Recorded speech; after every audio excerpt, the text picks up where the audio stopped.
Então vamos lá, gente. Bom dia a todos. Sejam muito bem-vindos ao simpósio online de dor e comportamento. Não se preocupem se vocês caírem no meio do dia, vocês serão readmitidos. Tenham um pouco de paciência, que a gente tem uma equipe só para ficar admitindo vocês.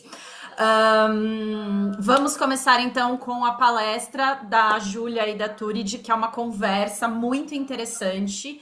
E daí, depois a gente vem para as perguntas e respostas. A Júlia e a Turid já estão aqui conosco, então a gente já vem para as perguntas e respostas depois. Okay? So, Turid and Julia, welcome again. Thank you very much for being here. We're going to start with your presentation, with your interview. So, I'm going to share my screen and then we will talk in the Q&A, okay? Brilliant. Hello, everyone. I am very excited to have with me today Turid who has agreed to talk to us about calming signals and the history of them, really, and how she came to discover these through her amazing observational skills. So I don't want to waste too much time talking about my view on things. I want to introduce Turid, who now I have known. How long have we known each other for? About 15 years, 10 years, 15 years? Something like that. Yeah. It's a long time, but we'll come into that later, how we came to actually meet. But Turid, thank you so much for giving up your time to talk and also tell us this incredible story about how you sort of observed and discovered calming signals. So I know it probably isn't a moment, but what was that time when you first realized that you had possibly cracked the code? Well, that was a moment I had not foreseen, but it was a long story behind it because I have always known from I was a toddler that dogs were speaking, having a language, and I never had any problems with them when they were trying to tell me something. I always understood what they were doing and felt when they were sad or they were afraid or they wanted something. It was kind of natural way. So I was probably born with observation skills and used them from the moment I could use them. And that has to do also with the fact that I grew up in a huge magic garden with only animals in it. And I spent all my time out there just watching animals. I never did anything with them. I never tried to teach them anything or play with them. I just watched them. And that probably gave me all the necessary knowledge about how to make myself understood to dogs and understood what they were saying. I had no word for it. It was just their language, and that was how it was. When I became adult, I read the few books I read about dogs, Conrad Lawrence and a few of these old guys, and they had a lot of good things to say, but they were mistaken about so much. Right. And one of the things that was said was wolves had a lot of aggression calming signals, but dogs did not have them. All right. And that really made me on fire because yes, I was sure I'd seen them. And so at some point I learned more. I got to an instructor school with a veterinarian that had a lot of unusual knowledge about things. And it was a 2-year school. And there I had the possibility to study more what things were. And it started to get clear to me what this was about. The language dogs were using, there was something called calming signals, and they had other language as well. But then I started to get words on it. Right. And then during that course, one of the other participants and we got really friendly, and we started to make a study because we said we cannot accept that dogs don't have that. We have to look at that because we were sure we had seen it. So we started a real big study that lasted for 2 years. And we were filming and filming and studying and observing. And we had stacks and stacks of observations of dogs. And after about 2 years, we were sitting discussing what we had done that day. And all of a sudden, my friend, he got very quiet and he said, Turid, do you know something? Do you know what we have done? And I said, no, what do you mean? And he just said, we cracked the code. And that was a really big moment. I felt Wow. a chill down my Yeah. spine Yeah. because I I do knew, just hearing it. I do yeah, just hear it. Yeah. yeah. And immediately I knew that was what we had done. Yeah. He was not able to do any more. He was not allowed by his wife. She had Oh, enough of all this. so I started to collect it and put it together to talk. At that time, we had slides. There were no of course. PowerPoints and stuff. We had slides. Yeah. And I started to show it to clubs and different people, and nobody understood a word of it. And Really. yeah, they just, what is this? Yeah. And uh, and of course, probably wasn't clear enough because this was quite new. Mm. But I knew, at that moment, I was so sure that yes, we cracked the code, and finally I could put words on it. Yeah. We could call it calming signals, and it was a language that dogs were using when they wanted to be polite to each other, to greet each other, and show peace and friendliness. Yeah. Yeah. So that was the real start of the real work with it. So the Then, thing is, then, you'd opened it up. Then you'd opened up the subject, hadn't you? yeah. Because you. So then you had to then, I suppose, sort of delve in deeper. So what was that potentially that first real calming signal that you that is there wherever I look? Because when we started to look at what we had done during the day observing, we started to see the different calming signals and could Mm. take notes about it, turning head, play bow, doing this, doing that, and we had so many notes you have no idea.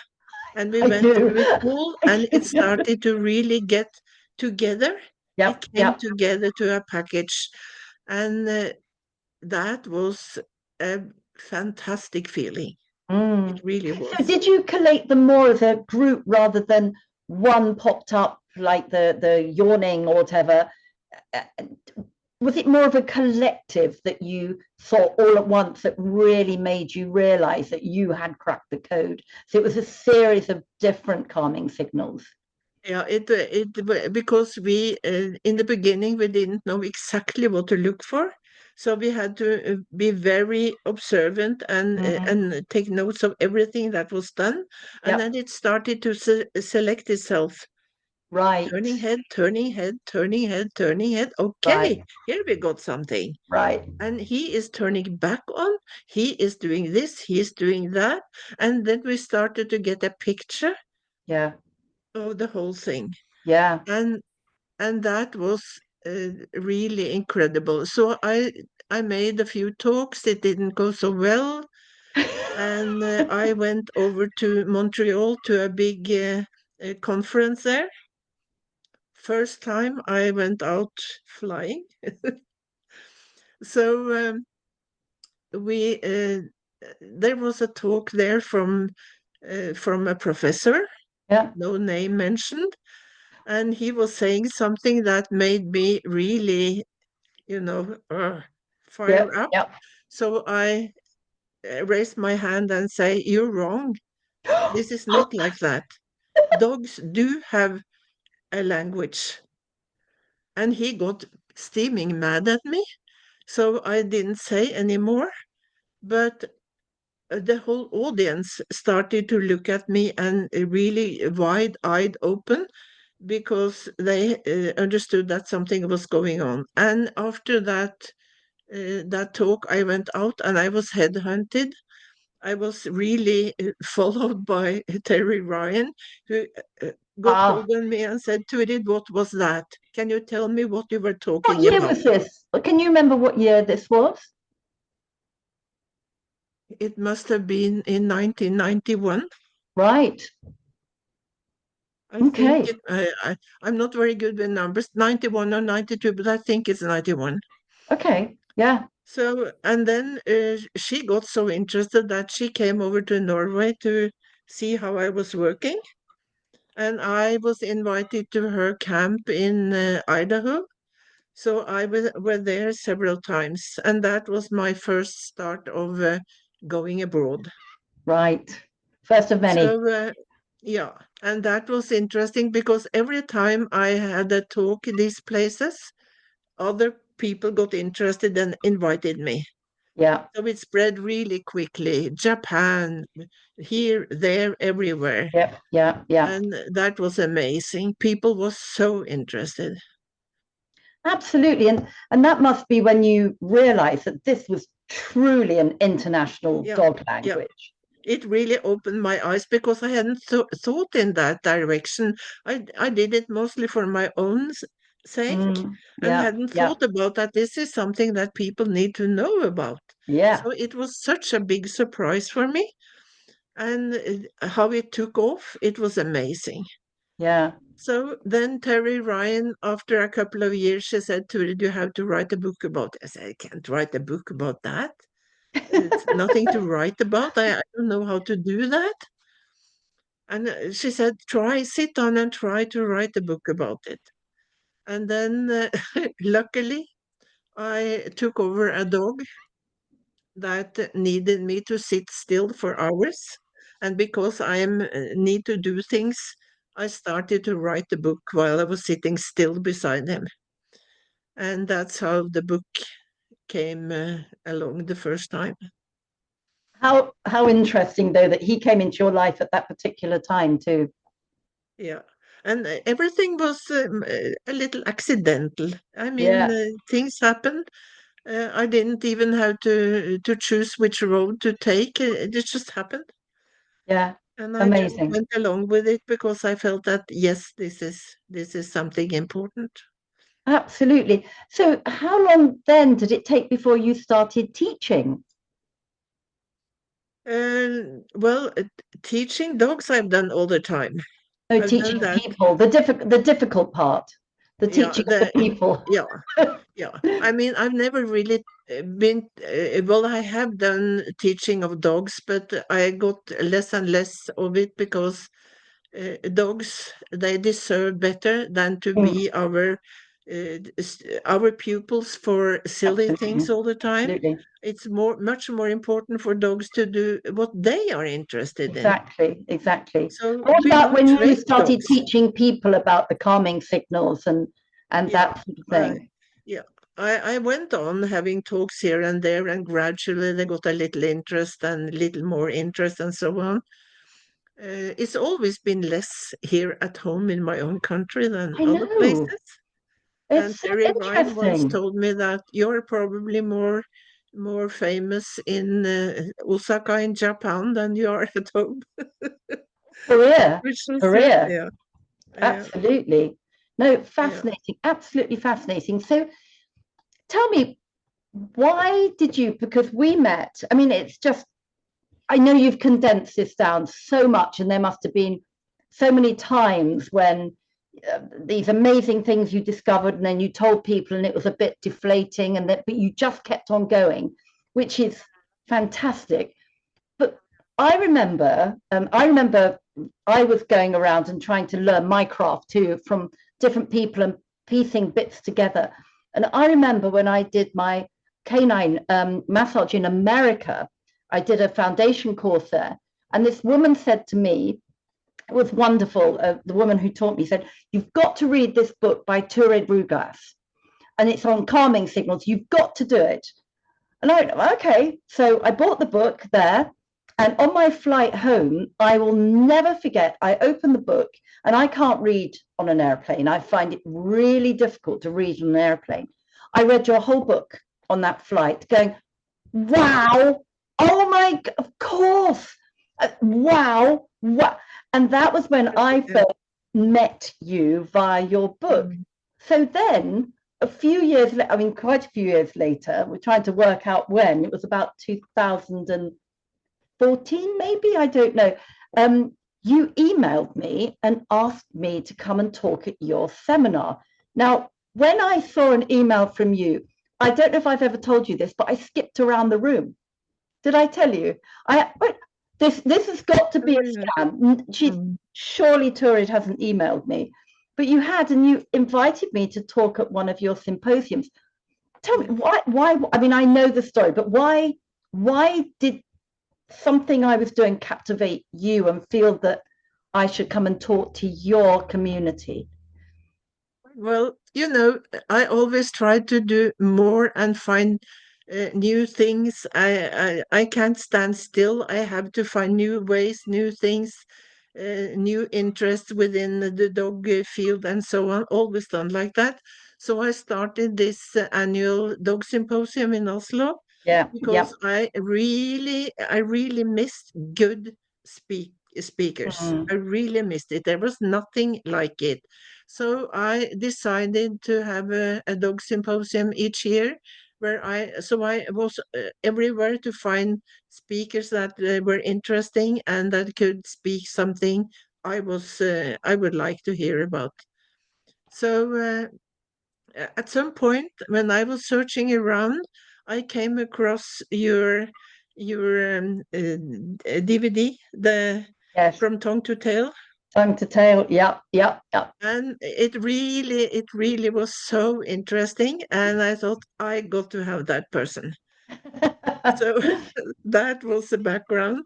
That was spot on what I wanted to hear about in my dog symposium. So, oh yes, that was the Oh, background. oh, that's brilliant. Now, I of course remember arriving very, very clearly and met some amazing people that I'm still in contact with now, and have made some great friends from then that I'm still in contact with now, which is just wonderful. So it was great for me. But also, I remember, and I know I've told you this too, but I started my talk, and I remember you sit at the front of the auditorium, so you've got a good view and you can listen. And you don't use much expression, do you, when you're listening? You've got quite a, and I thought, no, if Turid doesn't have a lot of expression, that's fine, because everyone else has had that. Don't get worried, keep going. Because I was really nervous, of course. Okay. And then and then that moment came when I said, why do we ask dogs to sit? Why do we do that? It's so much strain on the body. And you actually leapt to your feet and you said, yes, yes, at last, someone else is saying the same thing. Oh, Like me. that was, Yeah. wow. And I think that moment for me was when we both really clicked and we realized that we had a lot more to discuss, Yeah. because there was so much. Was that right? Do you remember that? Yeah, I do. And I mean, we had during those years, I had a dog symposium. There were so many interesting talks and so many great talks to listen to. Among others, the brain scientist from Yeah, Sweden. yeah, Fantastic. I yeah, love that. yeah, really And good. but you still stand out as one of the best speakers I know. Whoa! My goodness, Turid, really, that is quite something. Thank you. What an accolade. So it Thank was you. such a pleasure having you, and you came back. I think I you were there did. twice. Well, I was not going to go away then, was I? If you Yeah, said, Julia, could you? I was there. Yeah, then we did a lot more. We did a lot of traveling together, didn't we? yeah. Because what you came along with was really important. It is, I know a lot of trainers. I've educated a lot of trainers. I know people all around the world. But one thing that most of them are lacking is the ability to see when the dog is physically ailing something. I Mm, mean, if they are limping, they can see it, but not if they yeah, are feeling uncomfortable, have some tenseness in their yeah, bodies, and so on. And of course, I don't I'm not good enough to see what it really is, but I can mm, see that it's something. yeah, And I knew it was important. yeah, absolutely, absolutely. So has that sort of with sort of me bringing my physical and you bringing your psychological, has that sort of changed how you look at things, or is it just given a little bit more clarity to what you're seeing? I think the whole thing of trying to help dogs and help them feel good and be healthy. It has several aspects. It is how we train and walk them and let them Yeah, be physically. It has to do with feeding. It has to be with freedom of movement. It has yeah, to be also with aspects that you could tell. So it was one of the big bits of the puzzle, mm, what I learned from you. That really filled out the puzzle for me. that's amazing. That is, and that's great. And Mm, the cross validation that we've had, because I know we've worked on different projects together too, haven't we? Looking at dogs doing the enriched environment yeah, and watching them from a physical perspective, and yeah. you watching them from an emotional perspective. And we We both came come, to the same solution. Isn't it fantastic? isn't it great? That has always amazed me, and it's such a pleasure to think about that you Isn't can it? look at it from two angles and you click together and find the right Exactly. solution for it. Yeah. And that really helped me realize that generally, if something's good for the brain, it's good for the body. And if it's natural for the body and it's good for the body, then it's good for the brain too. And that seems to have worked out with things that we have done together, isn't it? It's great. It's been really a big help, and it has also helped me a lot in our uh, consultations with clients. Mm, And my daughter Linda she's getting quite good at it actually. she is. Uh, She is. she has learned it at a little earlier stage than I did, Yep. and I think she will do a lot of good stuff Yes. because she Yep. has. She's got a good So eye, hasn't she? She's got the Rugas eye. yeah, yeah. And so after I started to learn from you, I could see many things in our clients' dogs that I should have seen before, but didn't really do it because I didn't know what it was. Mm, And it has helped us to find better answers to things and make people do things better, because one thing is telling people that your dog doesn't feel good about doing like that. Another thing is pointing exactly at the physical thing and saying yeah. that he is going to have pain and trouble Yeah. if you go on with it. Yeah, absolutely. And what was so wonderful, just the other week we were talking, and you were saying about a dog that you're seeing and many others that you're seeing. And you've given suggestions that all they do is just do a nice, relaxed, slow walk and allow them to go in different directions at their own pace.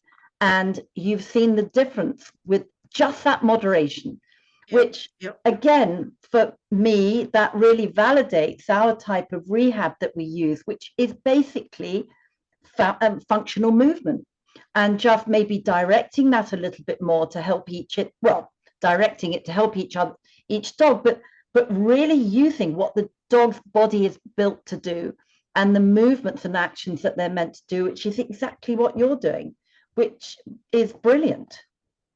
Do you know, I learned it practically when I took in my first German Shepherd, because he was in a bad state. He looked good in a way, but he had a very narrow chest, Yeah. and he could hardly walk anywhere. He was stumbling over small Mm. things in the ground. So he had had too little freedom of movement. So when he came into my place, I just let him be free. I didn't ask one thing of him. He Mm. could just be free and move exactly as he wanted to. Yeah. And in a matter of 2 months, his chest widened up. He Really. became such a beautiful Oh, he dog. was stunning. He was stunning. Oh Yeah. God, it was so amazing. And that really taught me how important it is for Mm. dogs to move as freely as possible. And that is also why I'm having a war against crates. I hate crates. Mm. No animal should be in a crate. That is Yeah. so unnatural. Yeah. Well, it's prison, isn't it, really? Yeah. And I can see on a dog coming to us if it's been in a crate or not, because you see how they are badly developed. They have bad balance. They are not as they should be, and I can point directly at it. Mm. There's no doubt about it. I can No. tell it right away. Yeah. Yeah, absolutely. So, Turid, how many books have you actually written? Have you lost count or not in No, numbers, but I haven't written many. It was my Calming Signals book, and yep, then I wrote a book about how to walk with dogs on a loose leash, yeah. which I have now condemned because it's too old. I have changed quite a few things, so I Oh, need to do it over again. Yeah, I change all the time. As the more I learn, the more but I we've have to got change to. also. Absolutely, we've got to, and we should. I mean, if otherwise we're not learning, are we? No. Because And people who say that I have been doing this for 20 years, so it's good enough, no, then it's not good enough. no, You shouldn't do the same thing for 20 years. no, no, exactly. Because you should be continue. The thing is, if you've got that foundation knowledge, that's what you build on. You don't just use that, do you? You use your foundation knowledge to build more and more and more knowledge on top of that. And we have learned a lot just the last decades. I'm old enough to remember how it was in the old days, in the Stone Age almost, because where I lived, all the dogs went free around. Mm, Nobody walked the dog, they were free yeah, to walk. exactly. And I remember very clearly that all the dogs in the area, everybody had a dog. Yep. They took a round in the area and they went back and they didn't go out more that day. Yeah. Yeah. Yeah. So that was what I wanted to do. Yeah. One trip around to check the area. Yep. That was Yep. all. And And then back again. so I learned that very early. And then after the Second World War, they people took over a lot of the dogs that were left by the German troops, and they were really, really harshly trained.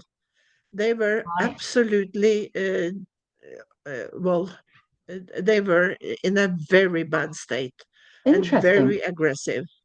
What sort of dogs And were they? What were they used for? Do you know? in at the in during the war, they were used to hunt down people or track Right. down people and scare people by being really Aggressive. ferocious. Yeah. Yeah. So it was Rottweilers and Doberman and things like Right. that.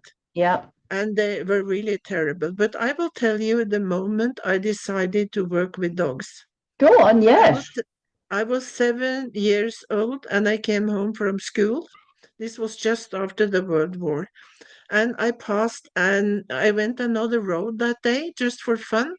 And up in one of the gardens there was a big Rottweiler chained up. And Mm, when he saw me, he started to roar, wow, wow, wow, you're yeah. really crazy. And then the chain broke and he came charging at me. And typically me, I wasn't afraid at all. I just stood still and waited for him. And he came up, and because I stood still, which I have learned later, that Mm, is the best calming signal you can use. I was standing there, so he calmed down and he started to be really nice to me. And we talked and we had a little good chat. And when I walked on, he followed me.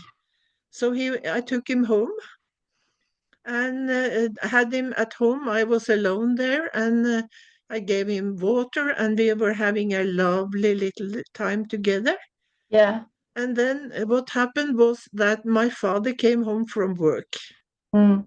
and this was a Rottweiler. He had got a new friend, and somebody tried to come Ah, in the door. He was going to protect me.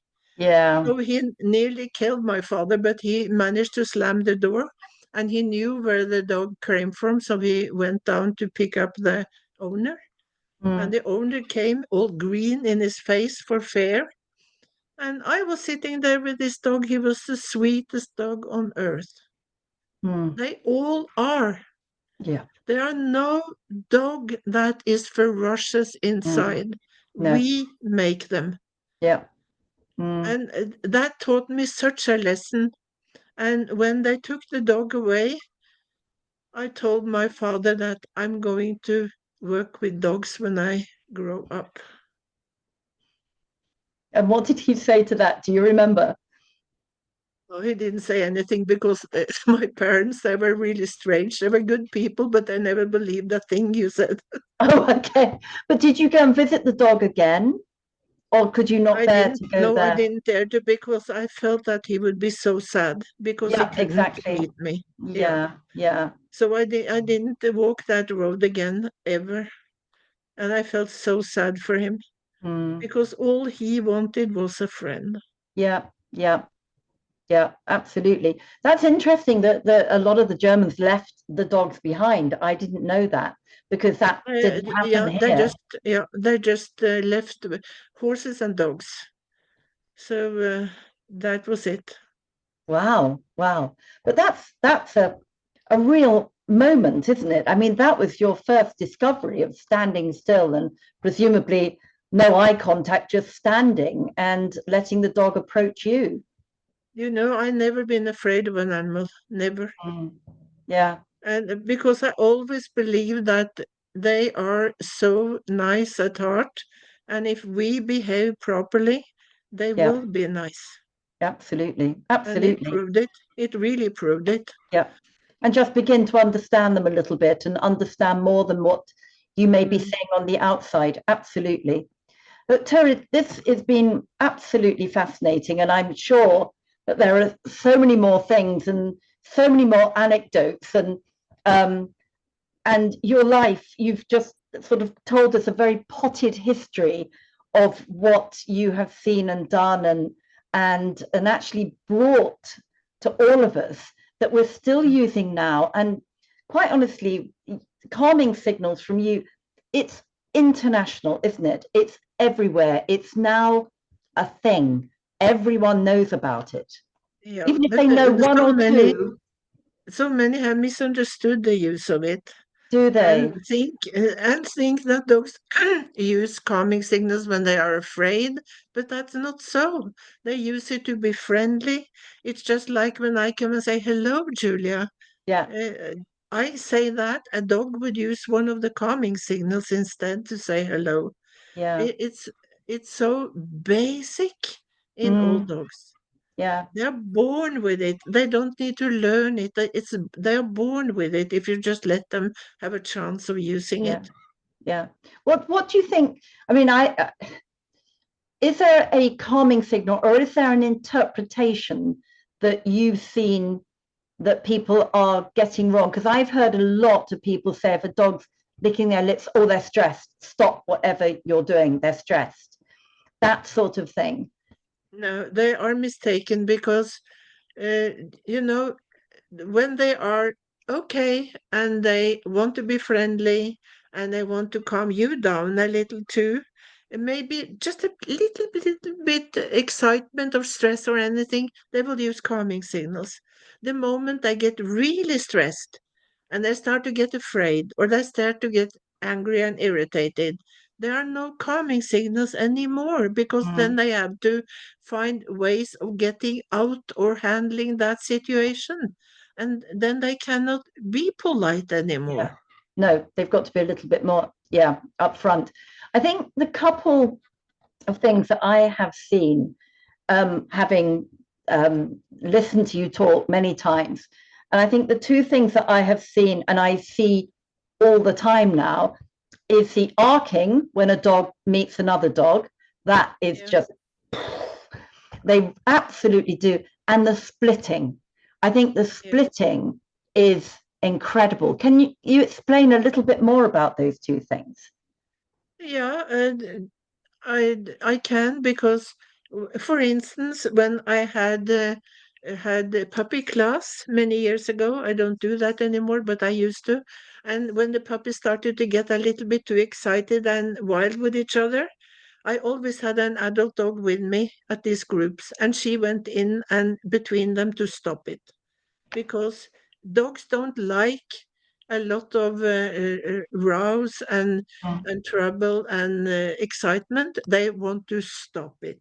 Yeah. So dogs use it to each other, but they will also use it to you.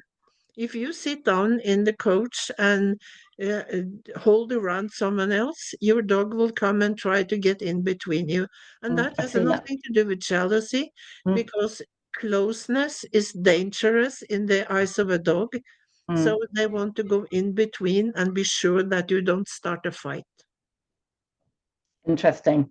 That is Interesting. why we are so keen on using the stopping hand signal Yeah. very gently, to tell dogs that use a hand signal, and then I Mhm. can hug somebody, Yeah. then I Yeah. can be with somebody, but I have told the dog already, I can take care of it. You don't have to bother. Which is lovely because then they can then be sort of off duty, can't they? Yeah. And But it's such that's a magic too. The hand yeah, signal is it magic. is magical, Mm, absolutely. And but dogs use it in many cases, but other mammals also do that. Horses use mm. it a lot. Yep. Yep. They Yep. split up when they're in trouble. I've seen that. Yep. And last Yep. time I saw it, there was somebody who wanted to go into them and look at the fold that was quite new, and the mommy went in between. Can't touch my fold, Yeah. and it's Mine. so beautiful. Yeah. It's so beautiful. And what about this arcing when dogs meet? Because the meeting face to face, which of course in so many situations where we've got footpaths and things where people meet like this and dogs Yeah. don't have that space. But given the space, this arcing is incredible. They always do a curve. They A always curve, arch. a They curve. will never go straight at each other. And that is why we also have to learn to do the same, to Yeah, do a little curve instead of going straight up to dogs. yeah, yeah. I've seen that because I walk across a big field, and when my dog goes to meet another, they do this amazing curve. It's Isn't fantastic it and it's beautiful to look lovely. at? It's Yeah, almost I feel like shouting, "You've read the book, then." yeah. I used to work in a racing stable for many years. I was in charge of the care of the horses there, and I was the only one who could get the horses in from the field, because these guys, they went in, oh, oh, oh, oh, I was going to take in the horses and Yep, running after them. And I went in, and then I turned and went the other way. So I had my side or back to them, and they came. yep, yep. It's Of course. exactly the same with horses. Yeah, yeah, I yeah, yeah. never had any trouble at all with that. Yeah. Oh, brilliant, brilliant. No, we've had many talks about horses too, haven't we? Yeah. Another common love of ours. So honestly, I cannot thank you enough for this. You've told us so much, and I know that you've got so much more that you can tell, and so much more information of everyone for everyone's interest, which would be lovely to know. However, you have written books, and it's now you do have a book. Your book's been translated into Portuguese, hasn't it? Yes, and I think both Calming Signals and the Barking Book are in Portuguese. And I'm not sure about the puppy book that I wrote together with Stephanie. Um, it might be in Portuguese also. Okay, that's wonderful. Well, Turid, thank you very much for your time, and it is just a tiny insight into your life, but thank you so much for sharing it with us. I really, really am very grateful for that. Thank you. Thank you, Julia. I enjoy so much our our friendship and our connection. So thank you Me too. too. That is Me nice. too. It's lovely. Yes, Anyway, we'll catch up again soon. sure. Okay, bye bye. Bye. Quem mais tá chorando por aí? Quem mais tá com lencinho aqui, ó? Gente, seguinte, eu sei que tivemos vários problemas durante a transmissão, já peço desculpas por isso. Vamos oferecer a palestra integral para vocês no gravado, tá bom? Sem esses problemas que aconteceram. Então, já peço desculpas. Vamos começar com a. Como chama isso? Tradução. Então, como vocês vão fazer? Tem um globo que embaixo está escrito interpretação, está escrito tradução, alguma coisa. Cliquem nele e vocês vão escolher se vocês querem ouvir em inglês ou em português. Em inglês, vocês vão ouvir a Júlia e a Turid. Em português, vocês só vão ouvir a Sofia, que é a tradutora. Tá bom? So, Julia and Turid, thank you very much.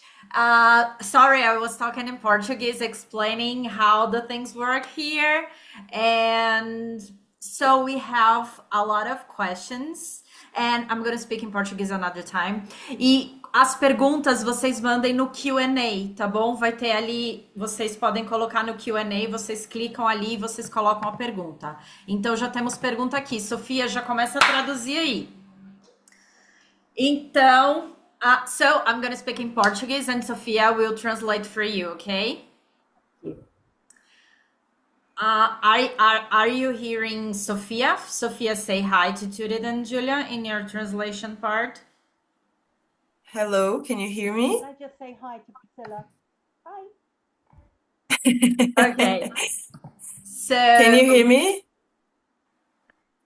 I can Can hear Julia, Julia can and Turid. Julia and Turid hear me? Can you hear Sofia?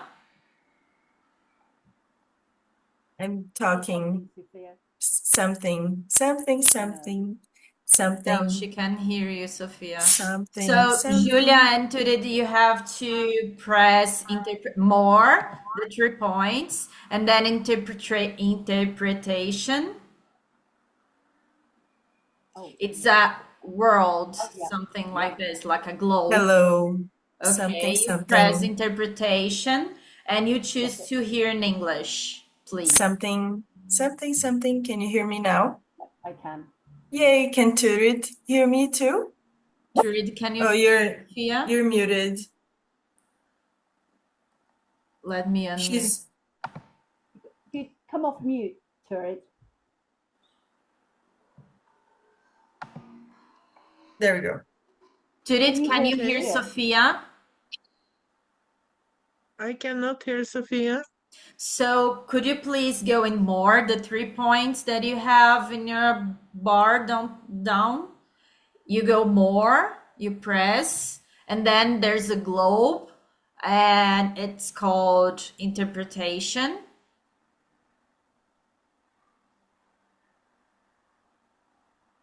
Did you find it? And you put to here in English, please. Then now you can hear me, right? I can't find what I'm going to push here.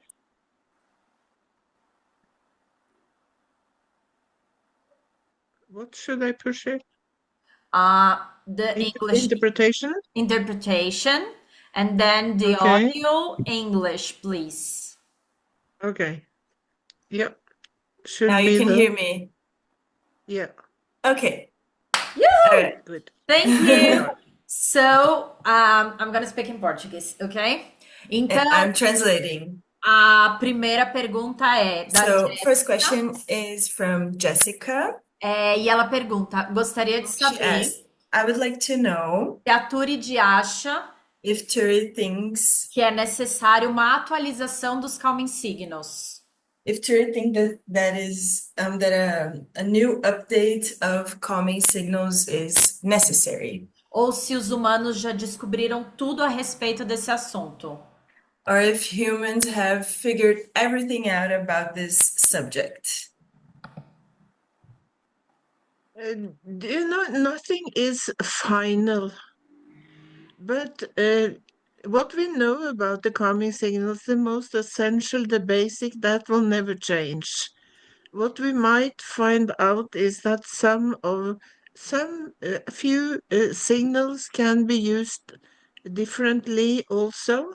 They can have a dual or triple meaning depending on what the situation is. And that is something we have not studied enough yet. I'm not able to do it now anymore, and I don't know anybody else who are doing it properly. So that's the only thing. We can learn a little more about signals, but the basic, the big lot is it will be there. It cannot be changed. Thank you, thank you. As pessoas que por acaso querem escutar em português So, e não Luisa estão is just explaining conseguindo, about the translation for clica no people. botãozinho mais opções, tem um globo, um mundo, vocês clicam lá e colocam para escutar em português, tá bom? Próxima pergunta da Next question Jaqueline. from Jacqueline. Ela fala: Bom dia, é um prazer Says, enorme good estar morning, aprendendo it's com such a vocês. pleasure to learn with you.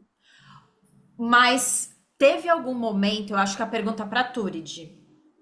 A question for Turid. So, was Teve there algum a time or a momento moment em que você observou que os calming signals poderiam estar associados não somente a momentos de paz e amizade, a depender do contexto, como So was there sinais a de moment that you estresse noticed that ou the calming medo? signals could not only be associated with friendships or calm, but also with fear and anxiety, things like that?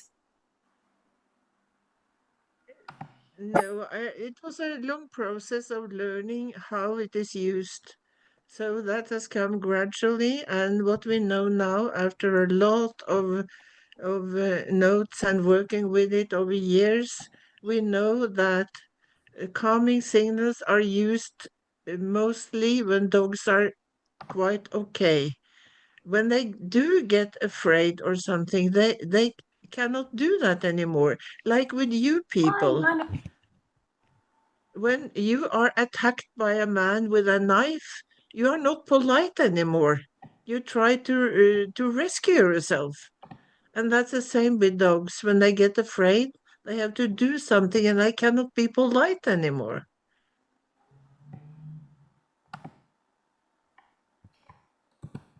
Ok, vamos para a próxima. Se alguém tiver mais perguntas, pode ir mandando, tá, gente? Próxima Next pergunta question da Marcela. from Marcela. Sabemos que algumas condições de saúde podem alterar as posturas e movimentações. We know that some health issues can alter posture and movement. Vocês diriam que isso pode influenciar também na comunicação desses indivíduos? Would you say that that can also influence the communication of those individuals who have health issues? Talvez impedir ou dificultar que o animal emita algum sinal de calming signal? That maybe those health issues could prevent them from displaying calming signals in any way. Yeah, because when they get very stressed for some reason, and people are very good at stressing their dogs, if they get very stressed, they can also uh, not use a normal language, and they can get stressed because of pain, because of being feeling very uncomfortable, being hungry. I have been into dogs who have been really starving because they get wrong and in sufficient food, and they have big problems in communicating because they are so stressed. I don't know if that's the answer to the question. I wasn't quite sure, but yeah. Yeah, that was it. Ok. A outra pergunta agora da Jaqueline. Next question, also from Jacqueline. Quais calming signals você observa com mais frequência sendo mal interpretados pelos humanos? Which calming signals do you think are most misinterpreted by humans? Good question. I think uh, people are really good at misunderstanding things. They are so good. It goes between people as well. So they misunderstand all of them if they really are like that. But for instance, if you are angry at a dog and he is yawning or licking or turning head, whatever, people often get mad because you're not going to try to look like you don't hear me or something like that. So they misunderstand everything. Um, Maybe the most serious can be when dogs try to split up because they really do it to make sure that there is nothing serious going on between two individuals. And people get really steaming mad and sometimes really beat them up for going in between and making a fuss or being jealous or picking a fight or whatever they call it. So maybe the most serious is splitting up.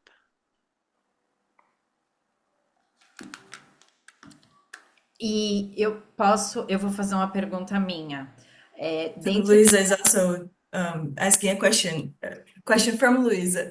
Em cima dessa pergunta, a gente tem um problema aqui no Brasil que as pessoas têm falado que o calming signal play ball está relacionado com medo, com uma forma de do cachorro demonstrar relutância de interagir com outro cachorro e eles colocam isso como um sinal de medo e possibilidade até de um ataque. O que você So, diria para essas pessoas, Turid?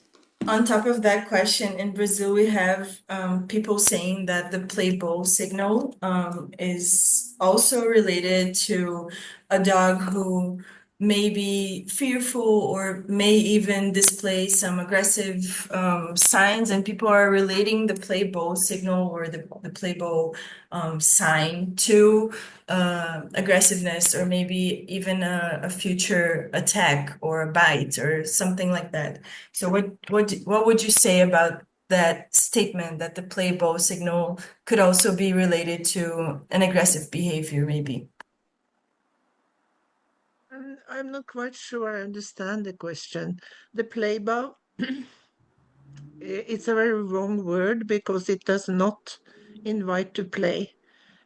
After a playbow, they might take a couple of playful steps or something, but it's not for playing at all. It is to calm somebody down. And they might, and quite harmonic dog, really normal, good behaving dog might use a play bow to an aggressive dog or an aggressive person to make them calm down. That's what they often do, actually. Thank you. Outra pergunta, a Jéssica gostaria de saber se é possível ensinar calming signals a um cachorro que tem dificuldade em apresentar os calming signals. So Jessica would like to know if it is possible to teach calming signals to a dog who has No, a hard time no. displaying them. I say big letters, no. Don't even try it. I know that you have some American influence in Brazil, and that is one thing I'm a little bit scared of because they have a lot of ideas about calming signals that I hope you will never adopt. And they do all this training to teach dogs do calming signals, and it's so wrong because calming signals come from the inside. It's what they feel they should do in that moment, and has nothing to do with a learned behavior. Please never do that. A Jaqueline está perguntando se você acredita que um cão pode desaprender a usar os calming signals se vive muito tempo em um ambiente punitivo. So Jacqueline is asking if a dog can unlearn calming signals if it lives in a very harsh and punitive environment for a long period of time. It can be quite for a lot of reasons, actually, but the good thing about it is that it's so easy to let them start using it again. We just make the environment right for them, so they have the peace in them and time to think, and then they do start using them again. They never lose them completely. They can suppress them to some degree and be so stressed that they cannot use them, but they will come back as soon as they have the possibility. If you have a dog that show little or no calming signals when meeting other dogs, it's because for that dog, he's too close. He's feeling not good enough to be polite. So you have to change what you're doing with the dog, and you have to change the distance the dog has to other dogs. It will come back.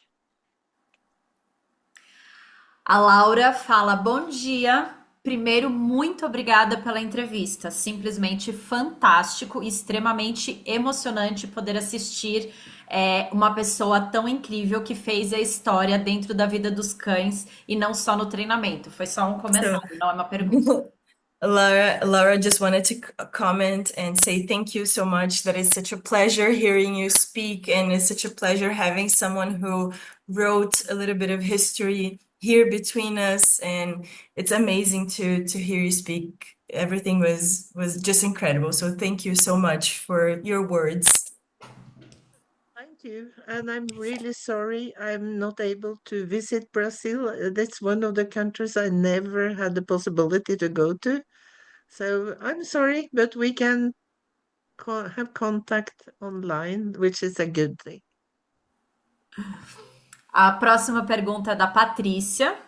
Ela fala: Turid, primeiramente é uma honra, eu estou emocionada. Minha pergunta é: cada vez mais, em grandes centros como São Paulo, as cidades estão mais barulhentas, os apartamentos maiores e a presença de cães cada vez mais evidente. Como você enxerga esse fenômeno, mais cães vivendo em ambientes cada vez mais antinaturais e limitados em possibilidades? So next question is from Desculpa, escrevi Patricia. errado, menores, apartamentos cada vez menores. Tá. So next question is from Patricia. She first of all said thank you again, that it's such an honor hearing you. And she says that nowadays we see even more dogs living in such huge cities such as São Paulo or Rio. And she wanted to see your point of view of dogs living in even smaller apartments or even bigger cities that are just so loud for them and so anti-natural. And what is your point of view of that kind of city living for dogs? It's a tricky question because there are many dogs who should not live in the city because dogs are different. And depending whatever meant to do, whatever bred to do, for instance, there are quite a few dogs who should not live in a small apartment in a busy city. But I have been around the world and in New York in small apartments. I could find ways they could keep dogs in a good way anyway, because they could go out and go to a park nearby. They could do different things to make them feel okay in that environment also. And there are dogs uh, who probably will have difficulties learning to do that. I'm not afraid of dogs in cities. They are incredible flexible. That's why we can have dogs.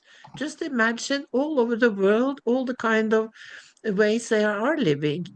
In ice cold, in steaming desert heat, in forests, in all kind of ways, and they adapt. It is so fantastic. So many dogs can really adapt to difficult environment if we take all the precautions and are really empathic about what we're doing with them. It might work. Absolutely. Só eu tô apaixonada pela Turid ou tá todo mundo também? Luiza said we're all in love with everything you're saying. Maurício tá falando. Júlia e Turid, muito obrigado pela linda entrevista. Me emocionei muito. But Mesmo, Mauricio said, Julian Turid, thank you so much for the interview. I was very emotional hearing everything. mesmo décadas depois, por que tanta resistência em tentar entender os cães, principalmente por homens? Tenho certeza que a maioria inscrita no simpósio é mulher. So he says, even decades later, why do you think there's so much resistance on us learning more about dogs and trying to understand them a little more, and more so with men? And he also says he believes the majority of people here are women, and that men are very resistant and reluctant to learn more. Yeah. Do you know, I know a lot of men who are so nice with their dogs. And that is quite particularly strange in Norway, where we are supposed to be really stern and rough and all that kind of thing. But there are so many men here that are really lovely with their dogs and so understanding. Why they don't go to learn anything? Uh, it's a little bit the thing that men probably think they know most from birth. They don't have to learn so much about anything that has to do with communication and being together with others and so on. There's a little there. But on the other hand, I'm not so afraid of it if we can be good examples. They will also do the same things. And so many of the dog owners I see around here are absolutely lovely with their dogs because they have seen that it's possible.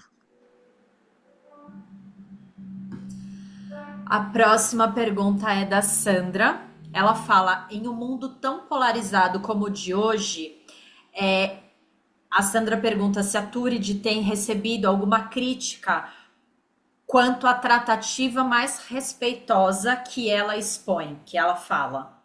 So Sandra asked if, in such a polarized world as the one we live in today, if Turid receives criticism in the way you see dogs, you look at dogs, and you study them. If there is any criticism on that. I didn't really get that question. Can somebody Yes. explain to me? Just because there are such different ways on teaching dogs and on understanding them, people okay. believe in such different things, and she wanted to know if there is criticism towards you. So if you hear people criticizing your work or something like that. Mm. Well, I don't know what to say about this because my policy has been all the way that if they come and criticize what I'm doing and telling me that it's so wrong and so bad and everything, the only thing I can say back is that, okay, but look at how it works. Try it and see, and maybe you might change your mind. There's nothing to fight about. I couldn't be bothered to do it, except in a few cases where they are doing wrong things to their dogs. I have absolutely nothing against taking a physical fight in that case. No way. I will do it.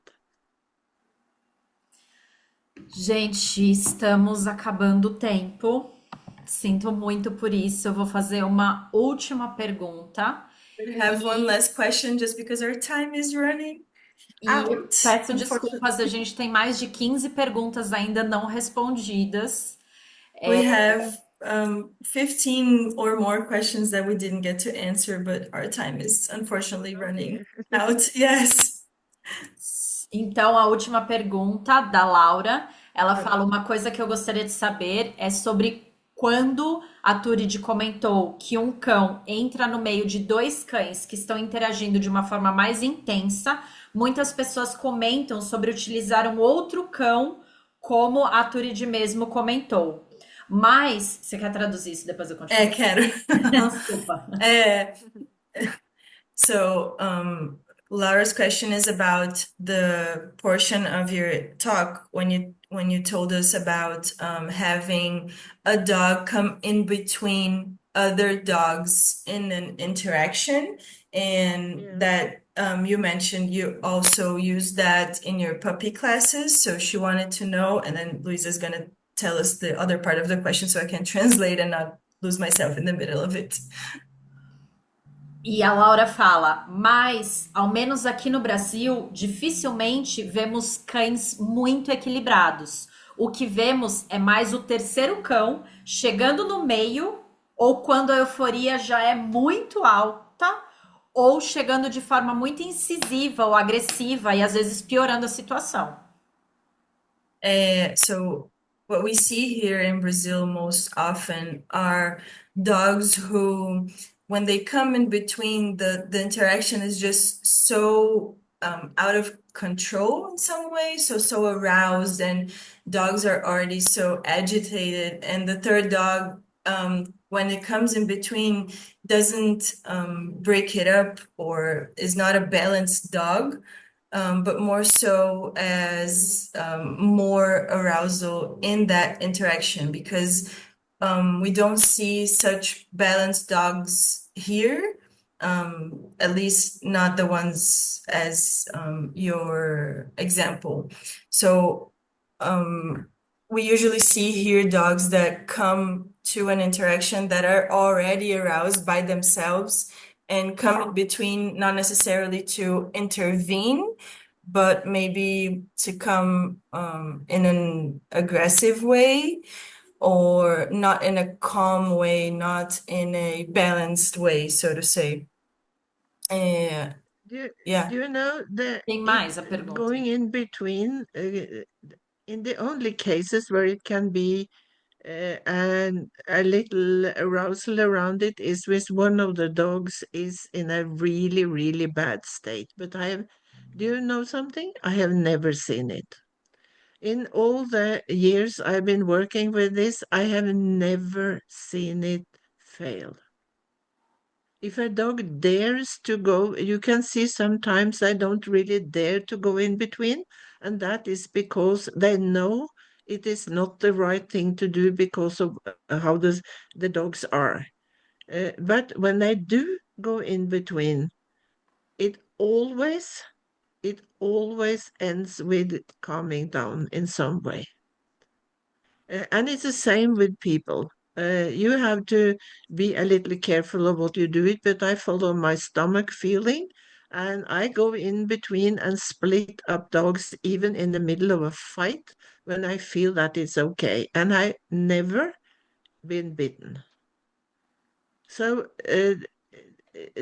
going in between, splitting up, usually in 99% of the cases will calm things down. But in some cases, one of the parts is so aroused that he has no brain left at all, and then the dog will usually not go in between. He knows when he should do it or not. Dogs are so good at this. It amazes me every day. They are fabulous. Peraí que eu vou espirrar. Sorry. So We are out of time. So thank you very, very, very much. I don't know how to thank you. It's really an honor. And I know, Turidi, you are here because of Julia. So, Julia, I don't have words to say thank you to you. Of course, this online part is only because of you. So, thank you very much. And yeah, I My don't know what else to pleasure. say. Luiza, honestly, I'm just so thrilled to have, well, been accepted by Turid to come and talk, because you all need to hear what she says and you all know about what she says. And I'm just delighted to share her with you wonderful people too. It's just a lot of cool people all together. Thank you, thank you, thank you very much. And so I have to end your part, unfortunately, because we are running out of time. But we have a lot of more questions, but I won't be able to ask you. So thank you very much. Do you have something to say to it? So thank you so much for inviting me. It's been a real pleasure, and you are so lucky to have Julia coming over to you. You are so lucky. She will take my feelings with her to you also. And if anybody can write English, they are welcome to mail me if they want to have direct contact with me. I'm very open for that. Thank you very much. So I can send the question to Julia and Julia can send to you. Can Yes. do that. I'm happy with that. And Yay, honestly, I'm gonna copy one the of the question. most generous people I know with her knowledge. She really is. It's astounding. Thank you, thank you, thank you very, very Luiza, much. Thank you, Luiza. Judith. We love Wait, you. wait a second, Bye. Luiza. Can you Bye, hear Turid. me? Excuse me. Yes, I can hear you, Anna. The Brazilians are, because Brazilian people are really warm people, and they all want to say thank you to you. So if you have everyone here in the room, if you have a microphone and if you want to open the microphone and say thank you to Julia and Turid, please feel free to do it. This was an idea from Laura Porto, so I'm enabling without asking. Hi, Hannah. Hi, Hannah. Turid, So, we love thank you. you. Thank you. Very, Thank very you. much. Thank you. So Thank much. you. Thank you, Thank Trudy. you. Thank you. Thank you. Thank you, Turid. Thank you. Was amazing. Thank you. Thank you, Trudy. It was an honor. Thank yous all around. Thank you. Yes, a lot of thank yous. So thank you, Turid. Thank you, Julia. Without you, it wouldn't be possible to have Turid here. So thank you very, very, very much. And we are going to our mudando a língua, voltando para o português. Então, agora nós eu vou pedir para todo mundo fechar os microfones, por favor. E agora nós vamos para a nossa próxima palestrante, que é a Kushla. A Kushla trabalha com a Júlia, então eu vou compartilhar aqui a minha tela. Primeiro, deixa eu parar o recording e começar de novo.